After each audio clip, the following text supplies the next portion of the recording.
Welcome to this week's edition of Word of Truth Podcast. This is Jordan.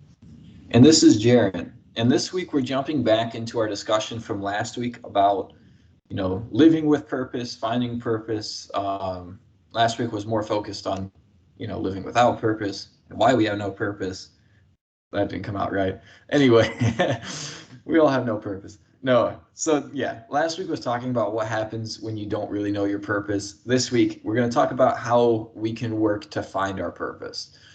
Now, little caveat before we get fully into this discussion, we're both kind of in that phase of working towards finding a purpose. And so we're not going to be able to give you a definitive answer. And plus, it's different for every person. Like my purpose is different than your purpose, and how I get to the end of that road may look a little bit different than how you get to the end of that road.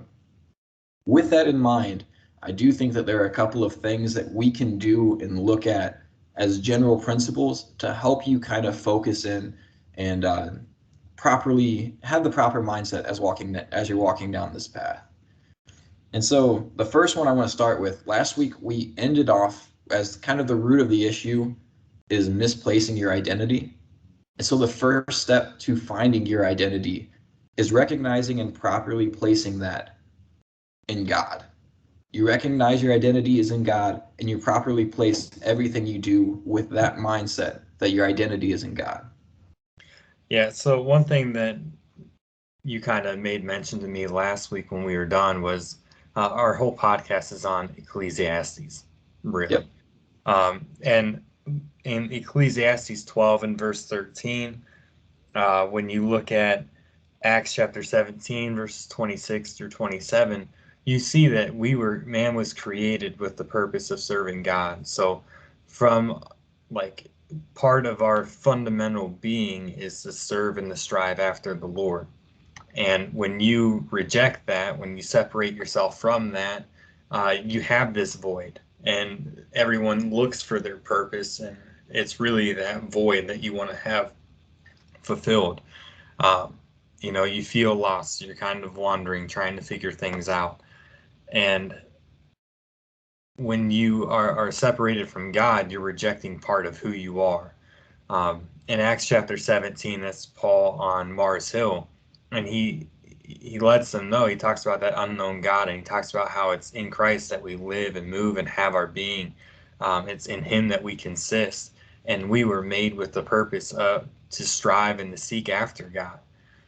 So if we're not doing that, we're not going to feel like we're fulfilling our purpose. So when we talk about misplaced identity, like you had mentioned just a minute ago, it's all about understanding our identity needs to be in God.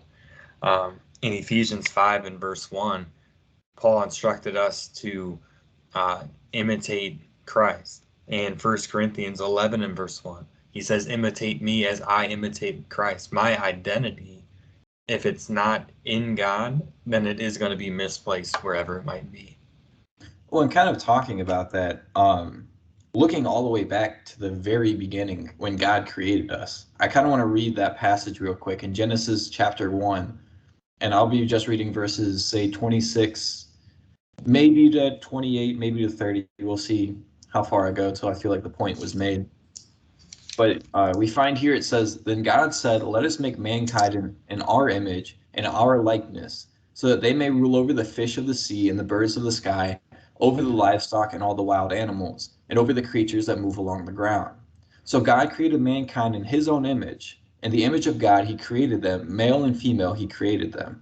God blessed them and said to them, be fruitful and increase in number, fill the earth and subdue it, rule over the fish in the sea and the birds of the sky, and over every living creature that moves on the ground. Then God said, I give to you every seed-bearing plant on the face of the whole earth, and every tree that has fruit and seed in it, and they will be they will be yours for food. That last verse, I guess, don't pay a ton of attention to.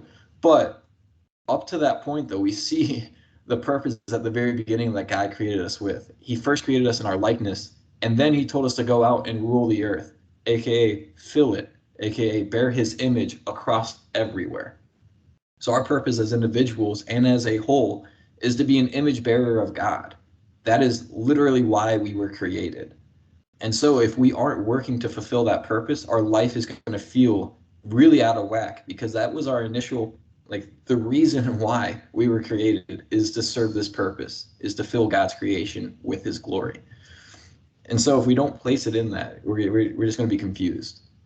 And when we allow our identity to be in God, when we are at peace with God, when we are at work for God, we are going to be in time feeling more complete and more whole. And we're going to be like Paul, as he wrote to the Philippian brethren, when he said that I have learned to be content in all things because I have the Lord. I have this trust in God. And when we talk about this and we say we're in this time where we're trying to find a purpose, we're trying to um, like understand, and feel fulfilled in this life and in our work that we often struggle with. We don't have the answer. It's going to take time. This is part of it, understanding your identity. But it's not going to be like this snap thing where you all of a sudden you are like Paul and you are content. When we look at Abraham back in Genesis chapter 12, at that time, it was important that you had a son to carry on your family name, and that's where your inheritance went. In Genesis chapter 12, he is promised that he will have a son, or that he will be a father of a great nation. So with that comes the understanding he's going to have a son, he's going to have children. But he doesn't have it. He doesn't have one yet. And then we get to Genesis chapter 16 and verse 1. And here you can see that Abraham and Sarah are concerned about this happening, right? They want this great blessing from the Lord that they want to have.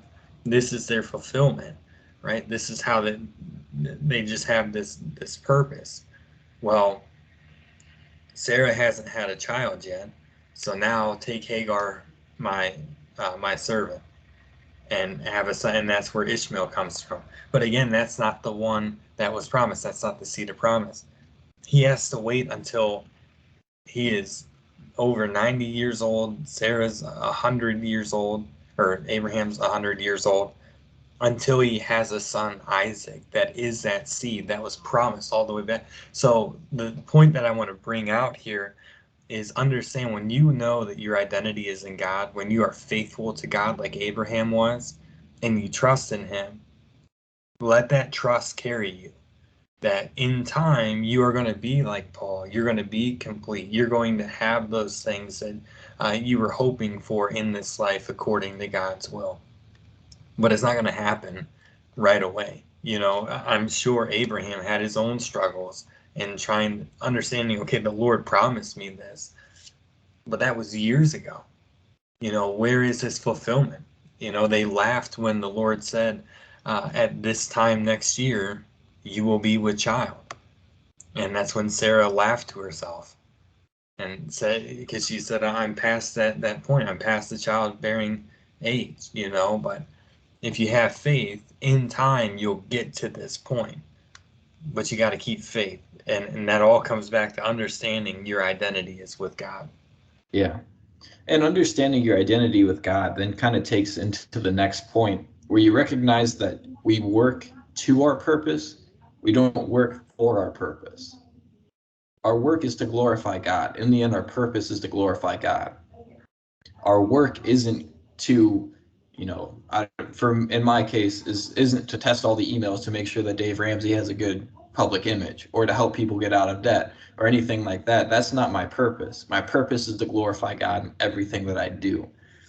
And so when you kind of take on this mindset that our identity is in God, our identity is image bearers of God, then our work doesn't matter so much necessarily what we're doing, but how we're doing it to fulfill that purpose of glorifying God. And one example that we had kind of talked about before we recorded this was looking at Paul.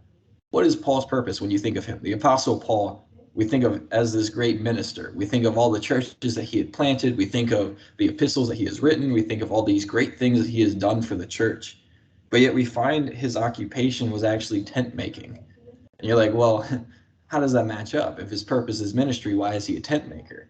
It's because his job didn't define what his purpose was. His job just helped him and enabled him to fulfill this purpose of glorifying God. It supplemented what his actual goal was and what his actual purpose was. Yeah, and I think, that's one thing we're often blind to because we look at our jobs as this is who I am, right? My job becomes my identity. I am a supervisor. I am whatever. Um, and that's what we see, and then we feel very unfulfilled. But when we open up God's word, we see him continually trying to get us to take these blinders off to see past all this physical stuff. So you see your job, yes, but you are serving me. So when you do your job, you don't do it well just for the raise. That might come as a blessing from your work environment, but you work because I want my image to be shown here. So now I work hard for the Lord. Right. Sorry. Are you hearing like people talking in the background? Not really. Okay.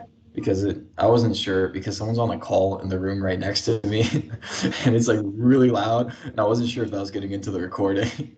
So for those of you who listen to this later, if you hear them, I'm sorry. If not, and it seems like I'm a little scatterbrained, that's because it's a little distracting. The issues of recording while at work. Sorry. Anyways, so with that in mind, kind of like you're saying though, it's very easy to lose focus on that because we define our society in itself defines ourselves by our work. Like that's our focus. People ask you who you are, what you do. Like the first thing you think is, well, I'm going to tell you about my occupation because that's the majority of what I do. And so, like, we tie so much, and that's so tightly coupled with who we are that we lose the focus of our primary purpose being glorifying God. So last week you kind of talked about how we started out and we built up to misplaced identity. And this week we were kind of working back. So when you have that, you understand your identity. I want to kind of take this back to that burnout that we talked about last week. And when you know your identity, this is going to help you properly prioritize within your life.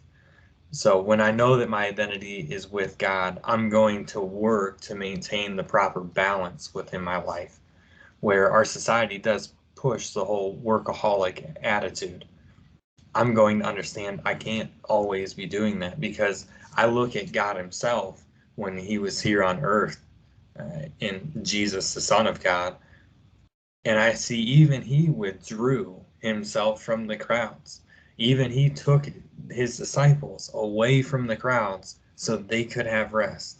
So he could and he had all this that he needed to do and wanted to do, yet he took time, and it says, as was his custom, to go into the garden of Gethsemane and pray. And he showed us this example for a reason. You have to be at work. And that's what I talked about last week. I read all these verses and I see I have to be working. I need to be working. There's all this that I need done. And I feel burned out because of that. But I neglect to look at that example and understand, look, I need to take time for myself.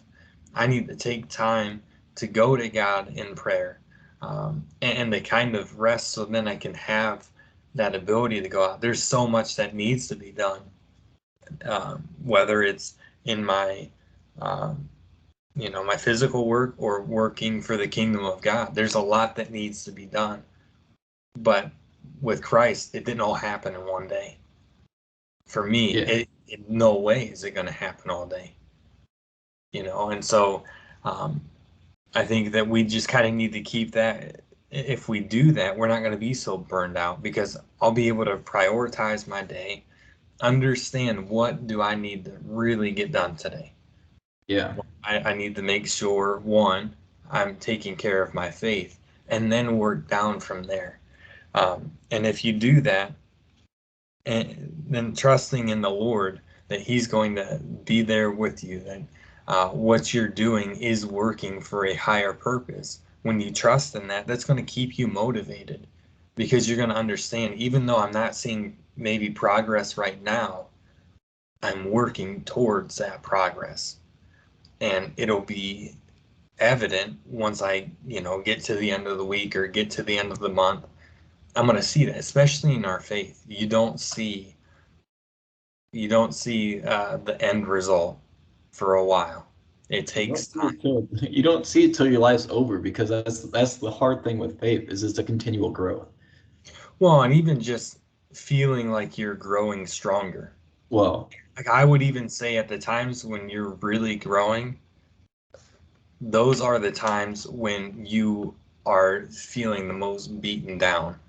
yeah, And when you struggle, you have temptations or you have this bad news, and you just feel like the weight of the world is crashing down on you. I would say at those times, if you're keeping your faith, that's when you are showing your progress, yeah, right? You read about it, you study it, you pray for it, but here's where you're testing it, having your faith tested by fire to see if it can be proven that you have it. And so we need to keep that in the back of our minds and trust that, if I'm keeping the proper priority and I'm trusting in God and I know where my identity is, it might be tough every day to remember that, but if I make that a point, then I'm going to stay motivated. I'm going to continue in faithfulness, and I'm not going to burn out so easily in the work. yeah. And so, kind of to recap what we've hit, if you first identify and recognize and properly place your purpose and identity in God, it's going to lead to you being able to recognize that your work is not your purpose. And that allows you to prioritize, to put purpose and feel motivated in your work even when you're tired, because you recognize your purpose is glorifying God, and prevent overworking yourself, recognizing that even God and the Son of God on earth took breaks from their work, because that's part of the work that we're doing. If you're not at your best, you're not able to glorify God fully. And the final step to that, going all the way back to kind of the highest level, is we talked about how social media, you compare yourself, you feel like you don't have a purpose because other people do. And so, kind of to combat that top layer, you have to recognize that we all have a purpose, but it may look different than everyone else's. The route to get to your purpose is not going to be the same as my route. It's not going to be the same as anyone else's. Because you see in 1 Corinthians chapter 12, in Romans chapter 12, where it talks about the different parts of the body, we all have a different purpose. The eyes have a different purpose than the feet, and the feet than the hands, and the hands than your stomach. They all serve different parts, but they're all necessary, you know? And so recognizing that I may be a foot and I may be able to run really fast, but I can't grab things. And you may be a hand and I may be jealous of what you're doing, but that's because we're built differently. You can do this, but you can't do what I can do, because we have different purposes. We serve different roles. And so once we kind of recognize that, you realize that we don't really need to be comparing our purpose to other people's purpose, because we've all been established in different ways. We're all built differently. And I think with that too, it's not getting caught up in the success that others are having, Yeah. uh, because that doesn't matter. Again, that's really difficult to say and to implement, and to have in your mindset. But um, other people are going to experience different levels of success, and because of that, be able to do different things than what I might be able to do. And so when I see that they're able to take these vacations or have these things, or they're excelling in all these other ways, be happy for them. That's where I rejoice with those who rejoice. But then I understand, they are successful in their area where, they've been blessed with. But me, I'm going to relate with a whole different group of people. And I can be successful in a whole different realm than what someone else can be. And so I need to not, again, and this is where it comes to understanding my identity. I'm not going to measure my success to what other people are able to post and able to do. I'm going to measure my success to what the Lord has set for the example for me. How am I measuring up to that? And then at social media, I can look and understand that's just something that people use of the world. I understand they have success and they might be able to do all these things, have these physical things, whatever it might be. However, that's vain success. So I'm going to be able to identify that and be a little bit less jealous of that, because I'm going to understand that my success, although I might not do this or this or this, I'm going to be able to, in the end, overcome and have the victory. Well, it's like, in kind of to that point, not even necessarily saying it's vain success, but it's success in a different way. Because with you, for instance, you're succeeding in a way that I haven't, in the sense that you have a family, you have a daughter. You know, you guys, I get Snapchats and I love them all the time of little Layla. She'll be like sitting there. She had her first, what was it, baby food or cereal. She's sitting there eating it. And it's like, man, I wish I had that. And then you look at me and you're like, well, like, he went to the Smokies. It's like, oh, that's cool. But it's just success in different ways, to where you've gotten to a point where I hopefully someday will get there. I'm at a point where hopefully someday you will be there. But where our lives have taken us and what our purposes are, especially for this time, your purpose is to be a father, is to be a preacher, is to be, a supervisor at UPS, where my purpose is to be an influence down here in a new place, establish myself in a church, and to test things at Ramsey Solutions. We have different purposes. And for instance, you may be, since you're a preacher, you may be the mouth and I'm a tech guy, so whatever you want to call me, hands, I don't know. But so you're doing one thing and I'm doing another, and we both are doing really well at it. But we can't compare what we're doing, because what you're doing is succeeding in a whole different ballpark than what I'm doing and what I'm succeeding in. We're both doing well. And if you're listening to this, this isn't to be like, I just realized it sounds very arrogant. Like, we're both great, but we're both succeeding in different ways. We're doing different things. And so our end result is going to be different. And you just have to recognize that. Once you recognize that and you build upon the things that we've talked about earlier, you can come to this realization and feel confident in it. So that then when I see someone go on a sick trip, it's not like, man, my life is nothing. It's like, man, I'm happy for you. I'm glad you got to do that. I hope someday maybe I can, but right now that's just not what my purpose is. Yeah. So kind of to wrap it up, things not to look for your purpose. Don't look to others for your purpose. Don't look to things for your purpose. Don't look to work for your purpose. Because if you look at something that is material or substantial or of this world, then you're going to have a purpose that sits only within this realm. Look to God for your purpose. That's the only way you can find fulfillment. So with that being said, hopefully something in there made sense and helps you along your way. I know for me, being able to kind of study it and think about it has helped me kind of refocus on this topic for myself. Hopefully it's done the same for you. Yeah. On Monday, I'm going to be recording another podcast, probably going up next Friday, that I'm really looking forward to. We're bringing on one of my friends from down here as a guest named Antonio McKissick. We'll be diving into his story a little bit, so look forward to that. And with that being said, thank you for listening to this week's edition of A Word of Truth podcast. As always, remember that he who has ears to hear, listen up. Listen up. And as always, have a great weekend. I mixed that up, but we're going with it.